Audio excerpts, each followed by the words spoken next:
ಮೂಢ ಹಗರಣಕ್ಕೆ ಸಂಬಂಧಪಟ್ಟಂತೆ ಮುಖ್ಯಮಂತ್ರಿಗಳ ವಿರುದ್ಧ ಪ್ರಾಸಿಕ್ಯೂಷನ್ಗೆ ಇದೀಗ ರಾಜ್ಯಪಾಲರು ಅನುಮತಿಯನ್ನ ಕೊಟ್ಟಿರ್ತಕ್ಕಂಥ ಈ ಸಂದರ್ಭದಲ್ಲಿ ರಾಜ್ಯದ ಮುಖ್ಯಮಂತ್ರಿಗಳು ತೀವ್ರ ಸಂಕಷ್ಟದಲ್ಲಿ ಇದ್ದಾರೆ. ಇದೇ ಸಂದರ್ಭದಲ್ಲಿ ಇಡೀ ರಾಜ್ಯ ಮುಖ್ಯಮಂತ್ರಿಗಳ ಅಭಿಮಾನಿಗಳು ಹಾಗೂ ಕಾಂಗ್ರೆಸ್ನ ಪ್ರತಿಯೊಬ್ಬ ನಾಯಕರು ಕೂಡ ಮುಖ್ಯಮಂತ್ರಿಗಳನ್ನ ಸಮರ್ಥಿಸಿಕೊಂಡು ಯಾವುದೇ ಕಾರಣಕ್ಕೂ ಕೂಡ ಮುಖ್ಯಮಂತ್ರಿಗಳು ಈ ವಿಚಾರದಲ್ಲಿ ತಪ್ಪು ಮಾಡಿಲ್ಲ, ರಾಜ್ಯಪಾಲರು ಒಂದು ಕೇಂದ್ರದ ಒತ್ತಡಕ್ಕೆ ಮಣಿದು ಈ ರೀತಿಯ ಒಂದು ನಿರ್ಧಾರಕ್ಕೆ ಬಂದಿದ್ದು ಪ್ರಾಸಿಕ್ಯೂಷನ್ಗೆ ಅನುಮತಿಯನ್ನ ಕೊಟ್ಟಿದ್ದಾರೆ ಅಂತಕ್ಕಂಥ ಆಪಾದನೆಯನ್ನ ಇದೀಗ ಕೇಂದ್ರ ಸರ್ಕಾರ ಮತ್ತು ರಾಜ್ಯಪಾಲರ ವಿರುದ್ಧ ಮಾಡ್ತಾ ಇದ್ದಾರೆ. ಇದೇ ಸಂದರ್ಭದಲ್ಲಿ ಮುಖ್ಯಮಂತ್ರಿ ಸಿದ್ದರಾಮಯ್ಯನ ಕ್ಯಾಬಿನೆಟ್ನ ಪ್ರತಿಯೊಬ್ಬ ಮಂತ್ರಿಯೂ ಕೂಡ ತಮ್ಮ ಮುಖ್ಯಮಂತ್ರಿಗಳ ಪರವಾಗಿ ಬಲವಾಗಿ ನಿಂತಿದ್ದು ಯಾವುದೇ ಕಾರಣಕ್ಕೂ ಕೂಡ ಮುಖ್ಯಮಂತ್ರಿ ಸಿದ್ದರಾಮಯ್ಯನವರು ರಾಜೀನಾಮೆಯನ್ನ ಕೊಡೋದಿಲ್ಲ ಅಂತಕ್ಕಂಥ ಮಾತನ್ನ ಪದೇ ಪದೇ ಹೇಳ್ತಾ ಬಂದಿದ್ದಾರೆ. ಇನ್ನೊಂದು ಕಡೆ ಕುರುಬ ಸಮುದಾಯದ ಹಾಗೂ ಅಹಿಂದ ವರ್ಗಕ್ಕೆ ಸೇರಿದ ಮತದಾರರು ಈಗಾಗಲೇ ಬೀದಿಗಿಳಿದಿದ್ದು ಮುಖ್ಯಮಂತ್ರಿ ಸಿದ್ದರಾಮಯ್ಯನವರ ಪರವಾಗಿ ಹೋರಾಟವನ್ನು ಕೂಡ ಮಾಡ್ತಾ ಇದ್ದಾರೆ. ಇದೇ ಸಂದರ್ಭದಲ್ಲಿ ಕಾಂಗ್ರೆಸ್ ಪಕ್ಷ ಮುಖ್ಯಮಂತ್ರಿಗಳ ಬೆನ್ನಿಗೆ ಬಲವಾಗಿ ನಿಂತಿದ್ದು ಮುಖ್ಯಮಂತ್ರಿಗಳಿಗೆ ಒಂದು ರೀತಿಯ ಧೈರ್ಯವನ್ನ ತುಂಬತಕ್ಕಂಥ ಕೆಲಸವನ್ನ ಮಾಡ್ತಾ ಇದೆ.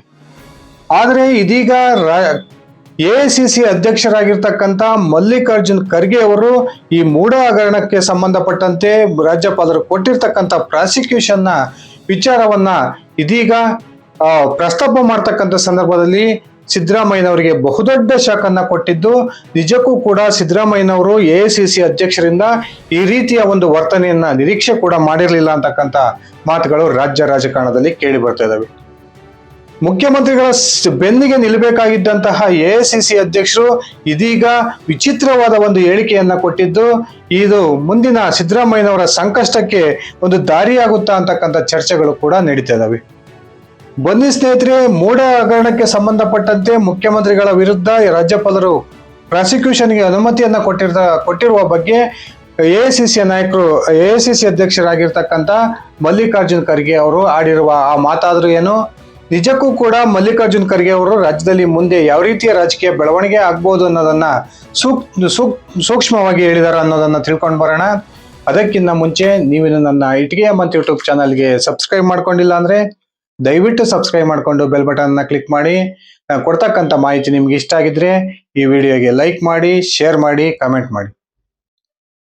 ಸ್ನೇಹಿತರೆ, ತಮ್ಮ ಪತ್ನಿ ಪಾರ್ವತಮ್ಮ ಸಿದ್ದರಾಮಯ್ಯನವರ ಹೆಸರಿನಲ್ಲಿ ಮೂಢ ಒಂದು ವ್ಯಾಪ್ತಿಯಲ್ಲಿ ಸುಮಾರು 14 ಸೈಟ್ಗಳನ್ನ ಅಕ್ರಮವಾಗಿ ಸಿದ್ದರಾಮಯ್ಯನವರು ಪಡೆದಿದ್ದಾರೆ ಅನ್ನೋ ವಿಚಾರವನ್ನು ಇಟ್ಕೊಂಡು ರಾಜ್ಯದ ಪ್ರತಿಪಕ್ಷಗಳು ಬೆಂಗಳೂರಿನಿಂದ ಮೈಸೂರುವರೆಗೆ ಪಾದಯಾತ್ರೆಯನ್ನ ಮಾಡಿ ಮುಖ್ಯಮಂತ್ರಿ ಸಿದ್ದರಾಮಯ್ಯನವರ ರಾಜೀನಾಮೆಗೆ ಆಗ್ರಹಿಸಿದ್ವು. ಅದಾದ ನಂತರ ರಾಜ್ಯದ 3 ಪ್ರಮುಖ ವ್ಯಕ್ತಿಗಳು, ಸಾಮಾಜಿಕ ಕಾರ್ಯಕರ್ತರು ಸಿದ್ದರಾಮಯ್ಯನವರ ವಿರುದ್ಧ ಖಾಸಗಿ ದೂರನ್ನ ಸಲ್ಲಿಸಿದ್ರು. ಈ ಖಾಸಗಿ ದೂರಿಗೆ ಸಂಬಂಧಪಟ್ಟಂತೆ ಇದೀಗ 3 ದೂರುದಾರರ ಒಂದು ಅರ್ಜಿಯನ್ನ ಪುರಸ್ಕರಿಸಿರ್ತಕ್ಕಂಥ ರಾಜ್ಯದ ರಾಜ್ಯಪಾಲರಾಗಿರ್ತಕ್ಕಂಥ ತಾವರ್ ಚಂದ್ ಗೆಹ್ಲೋಟ್ ಅವರು ಮುಖ್ಯಮಂತ್ರಿಗಳ ವಿರುದ್ಧ ಪ್ರಾಸಿಕ್ಯೂಷನ್ಗೆ ಅನುಮತಿಯನ್ನ ಕೊಡೋದ್ರ ಮೂಲಕ ಸಿದ್ದರಾಮಯ್ಯನವರಿಗೆ ಬಹುದೊಡ್ಡ ಸಂಕಷ್ಟವನ್ನ ತಂದೊಡ್ಡಿದ್ದಾರೆ. ಈಗಾಗಲೇ ಮುಖ್ಯಮಂತ್ರಿ ಸಿದ್ದರಾಮಯ್ಯನವರು ನೈತಿಕ ಹೊಣೆಯನ್ನ ಹೊತ್ತು ರಾಜೀನಾಮೆಯನ್ನ ಕೊಡಬೇಕು ಅಂತಕ್ಕಂಥ ಆಗ್ರಹವನ್ನ ರಾಜ್ಯದ ಪ್ರತಿಪಕ್ಷಗಳು ಮಾಡ್ತಿರ್ತಕ್ಕಂಥ ಈ ಸಂದರ್ಭದಲ್ಲಿ ಸಿದ್ದರಾಮಯ್ಯ ಸಂಪುಟದ ಪ್ರತಿಯೊಬ್ಬ ಸಚಿವರು ಕೂಡ ಸಿದ್ದರಾಮಯ್ಯನವರ ಬೆನ್ನಿಗೆ ನಿಂತಿದ್ದು ಅವರಿಗೆ ಬಹುದೊಡ್ಡ ಒಂದು ಬಲವನ್ನ ತೋರಿಸ್ತಾ ಇದ್ದಾರೆ.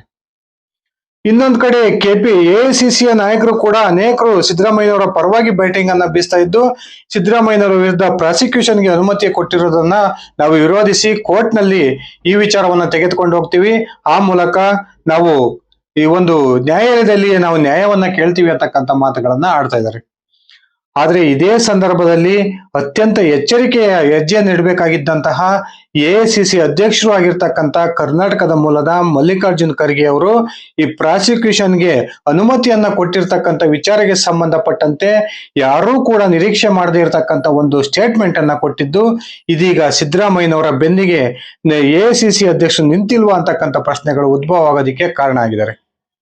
ಏನ್ ಸ್ಟೇಟ್ಮೆಂಟ್ ಕೊಟ್ಟರು ಮಲ್ಲಿಕಾರ್ಜುನ್ ಖರ್ಗೆ ಅವರು ಅನ್ನೋದನ್ನ ನೋಡೋದಾದ್ರೆ, ಈ ಸಿದ್ದರಾಮಯ್ಯನವರ ವಿರುದ್ಧ ತನಿಖೆಗೆ ಪ್ರಾಸಿಕ್ಯೂಷನ್ಗೆ ಅವಕಾಶವನ್ನ ರಾಜ್ಯಪಾಲರು ಮಾಡಿಕೊಟ್ಟಿರ್ತಕ್ಕಂಥದ್ದು ಸರಿಯೋ ಅಥವಾ ತಪ್ಪು ಅನ್ನೋದನ್ನ ನಾನೀಗ ಅದನ್ನ ಚರ್ಚೆ ಮಾಡೋದಕ್ಕೆ ಹೋಗೋದಿಲ್ಲ. ಇನ್ನೂ ಕೂಡ ಕಾಲಾವಕಾಶವಿದೆ. ನಾನು ಈ ಕಾನೂನು ತಜ್ಞರ ಒಂದು ಸಲಹೆಯನ್ನ ಪಡ್ಕೊಂಡು ಮುಖ್ಯಮಂತ್ರಿಗಳ ವಿರುದ್ಧ ಯಾವೆಲ್ಲ ಒಂದು ದಾಖಲೆಗಳಿದಾವೆ ಅದನ್ನೆಲ್ಲ ಸೂಕ್ತವಾಗಿ ಪರಿಶೀಲಿಸಿ ಅದಾದ ನಂತರ ನಾನು ಈ ಒಂದು ವಿಚಾರದ ಕುರಿತು ಪ್ರಾಸಿಕ್ಯೂಷನ್ ಅನುಮತಿಯ ಕುರಿತು ಪರನೋ ಅಥವಾ ವಿರೋಧ ಮುಂದಿನ ದಿನಗಳಲ್ಲಿ ನಾನು ಮಾತಾಡ್ತೀನಿ ಅನ್ನೋ ಮಾತನ್ನ ಹೇಳೋದ್ರ ಮೂಲಕ ಇದೀಗ ಸಿದ್ದರಾಮಯ್ಯನವರಿಗೆ ಒಂದು ರೀತಿಯ ಬರಸಿಡಿದು ಬರುವಂತ ಹೇಳಿಕೆಯನ್ನ ಕೊಟ್ಟಿದ್ದಾರೆ ಅಂದ್ರೆ ತಪ್ಪಾಗೋದಿಲ್ಲ.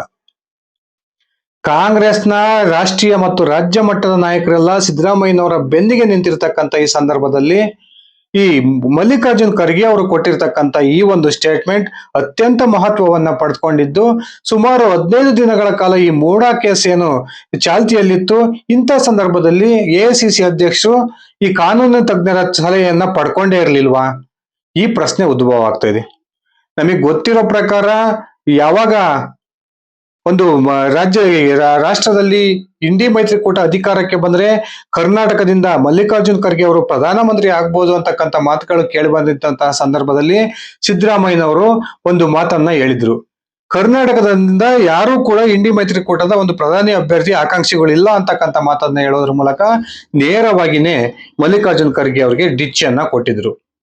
ಇದೀಗ ಸಿದ್ದರಾಮಯ್ಯನವರು ಸಂಕಷ್ಟದಲ್ಲಿರ್ತಕ್ಕಂಥ ಈ ಸಂದರ್ಭದಲ್ಲಿ ತನ್ನ ಪಕ್ಷದ ಒಬ್ಬ ಮುಖ್ಯಮಂತ್ರಿಯನ್ನ ಉಳಿಸ್ಕೊಳ್ಳೋ ಒಂದು ಪ್ರಯತ್ನಕ್ಕೆ ಕೈ ಹಾಕ್ಬೇಕಾಗಿದ್ದಂತಹ ಎಐಸಿಸಿ ಅಧ್ಯಕ್ಷರಾಗಿರ್ತಕ್ಕಂಥ ಮಲ್ಲಿಕಾರ್ಜುನ್ ಖರ್ಗೆ ಅವರು ನಾನಿನ್ನು ಪ್ರಾಸಿಕ್ಯೂಷನ್ಗೆ ಅನುಮತಿಯನ್ನ ಕೊಟ್ಟಿರೋದು ಸರಿಯೋ ತಪ್ಪು ಅನ್ನೋದನ್ನ ಇನ್ನೂ ಕೂಡ ನಾನು ಪರಿಶೀಲನೆ ಮಾಡಬೇಕಾಗಿದೆ, ಅದಾದ ನಂತರ ನನ್ನ ಹೇಳಿಕೆಯನ್ನ ಕೊಡ್ತೀನಿ ಅಂತಕ್ಕಂಥ ಮಾತನ್ನ ಹೇಳೋದ್ರ ಮೂಲಕ ಸಿದ್ದರಾಮಯ್ಯನವರಿಗೆ ಬಹುದೊಡ್ಡ ಶಾಕ್ ಅನ್ನ ಕೊಟ್ಟಿದ್ದಾರೆ ಅಂತಾನೆ ಹೇಳ್ಬೋದು.